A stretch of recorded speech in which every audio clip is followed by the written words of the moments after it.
Are you scared of hospitals? I mean, I wouldn't blame you if you were. They're refilled with people who are at their most vulnerable, and oftentimes you have people who are just looking to do harm to others.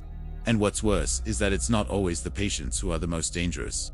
Sometimes it can be the ones who are supposed to be helping. Welcome to my channel. Today, we're going to look at the disturbing story behind the silent patient.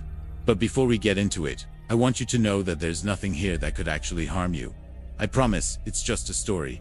So if you're scared of hospitals or needles or blood, then don't worry, you'll be okay.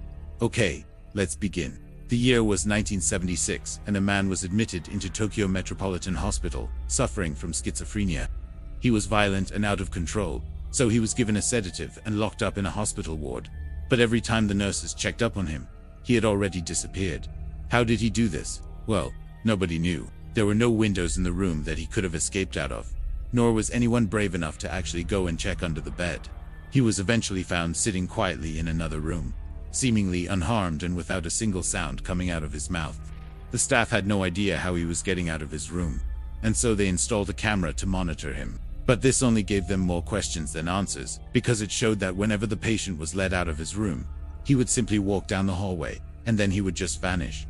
Days went by and the patient never made any sound, but he also never caused any harm to himself or to anyone else. And so the staff began to wonder if he was actually even human. What was he? Where was he going? And why didn't he make a sound? These questions plagued the staff for years, until one day a new doctor came in and decided to take matters into his own hands. He went to the patient's room and took out the camera that was monitoring him. Then he sat down next to the patient and asked him some questions. When the patient was finally discharged, the doctor asked him where he had been going all those times that he had disappeared. The patient looked at him and said, "I was going home." It turns out that the patient had been discharged from the hospital long ago.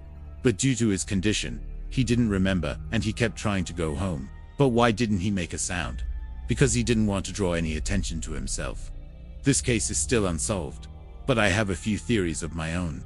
Do you think that the patient was actually a ghost? Was he an alien? Or was he just crazy? Let me know your thoughts. If you enjoyed this video, please be sure to like, share, and subscribe.